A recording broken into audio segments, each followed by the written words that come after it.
Hi, this is Suresh. So today I wanted to kind of summarize my 10-year journey in fitness. August 2014, I started this fitness journey. I didn't know it was going to be any journey at that point.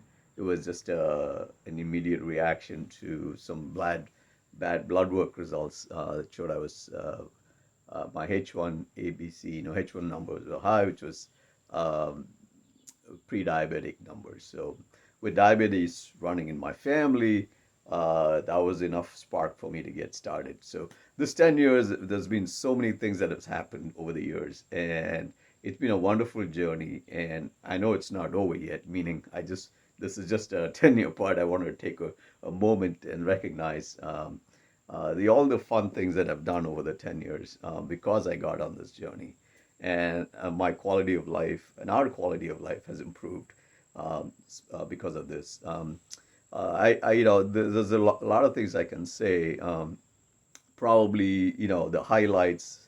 There have been many highlights in terms of being able to run races, which I've never thought of possible. I was able to run half marathons, 5K runs, and a lot of highlights. Highlights was finishing first in my age group in this was 4 years ago. I mean, 6 years ago now, in 2018, in San Francisco, winning the half marathon, and that was an amazing highlight for me, just to prove to myself that I am an athlete. I'm a runner. So a lot of things about running itself that I've learned over the last 10 years, and there's a lot of little intricacies, whether it's learning what shoes to wear and what are the best shoes out there for you to improve your running, and things like recovery, learning things about recovery. In your 50s. I'm 58 right now, so you have to realize that as we age, recovery gets tougher and tougher, and also muscle memory. So things like that actually you learn by from other people's experiences and your own experience and how things are working out. Because without recovery, you can't go back in and work many days a week. So those kinds of things, it's fun. You learn about yourself. You learn about the overall concept of running. I talk about running because that's what I did. It doesn't mean everybody has to do running in their fitness journey. My wife, for example, she likes to dance to Bollywood music. So, she takes time to do that. And, whatever you like, you should be able to do that as long as you're doing consistently.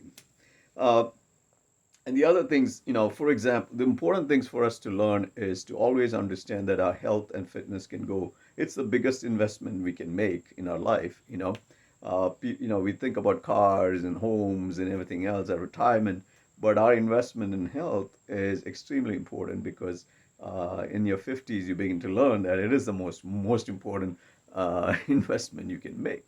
Uh, there's been a lot of other highlights over the years, and things that actually I could not have done without running or without getting fitter. So things like enjoying running in Chennai, my hometown. That was a fantastic experience running a 10K, and it was my memory. There was commando trainees running with us, and it was a fantastic experience. Having something like that in Chicago half marathon.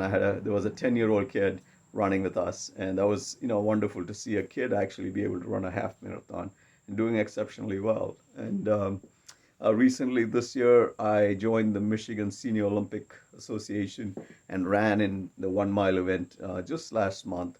So the thing you learn is you do different things along the journey so that you keep interested, keep motivated, um, and you just keep go on, right? So that's the key. Um, let's see. The other thing in terms of advice, the thing about COVID, for example, we had COVID in between. So one of the things I learned is you do absolutely have to measure your heart rate if you're going to do strenuous exercises. And any exercise, if you're not sweating, it's not really exercise. So once you start sweating is when you truly start affecting your heart rate and your cardio benefits. So the thing about COVID is right after COVID, thank God I had the watch on because I knew exactly what my heart rate levels are going to be for a particular exercise. So, doing the elliptical after COVID, I realized my heart rate was climbing pretty fast.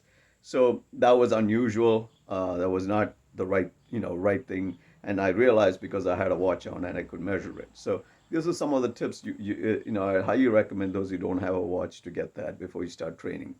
There are people, who've said it's easier to come back from heart surgery than from a knee surgery, for example, for running. Yeah, absolutely. I mean, the knees, an exceptional, an important part of your running ability, and without good knees, it's very almost impossible to do it. So, as a runner, I've had some knee issues, I've had some ankle issues, but those things are all temporary. They get better over time. So you rest it out, you take some break, do some exercises like biking and elliptical. So you manage those things. So these things you learn along the way. So like I said, a journey, nothing is automatic. Nothing is guaranteed either. So one of the things I don't think of this as a guarantee of great health. It's just that a lot of the lifestyle health issues could be addressed by training and exercise, by keeping fit, reducing your weight, eating right. And eating right is another aspect I've learned along the way, because I was never good at, controlling my diet. But once I started working out, I reduced my weight, and then I was able to control my diet and learn, things that I could eat. And even in moderation, I still eat some sweets in moderation, a chocolate in moderation. So that's not like completely giving up on everything. So but this is something you keep it's a maintenance program, right? It's like a car. You can't just let it keep running without maintenance, right? So our human body, we got to maintain it. We do all the right things to maintain it. So again, that's kind of a summary of my 10-year journey. There's a lot of things that's happened, highlights. A lot of my friends and family who've actually are able to get help from what I'm doing. That's fantastic. I'd like to help and provide any kind of information I need. It's helped us in our family. Suja went through a health scare during this 10 years, and being active helped her out in getting out, being able to be active herself, and so that really has helped. The two of us being in, actually giving importance to fitness. Trying to keep motivate each other with things. So again, I just want to summarize today because I'm looking forward to the next whatever years. Right? There's no guarantee, so we just keep going, enjoying our journeys, and taking on some slightly new challenges. The thing about fitness is you can always improve. I tell people, if you've never tried it, you'll never know. But you can always improve. I started from literally from scratch. Um, I couldn't run 10, 100 meters without huffing and puffing. So I know how I've managed that. And once you get past those hurdles, then you can always go back. Even if you take some breaks, you can always get back there. So with that, I end my talk today and summary of my 10-year journey. Thank you so much for listening.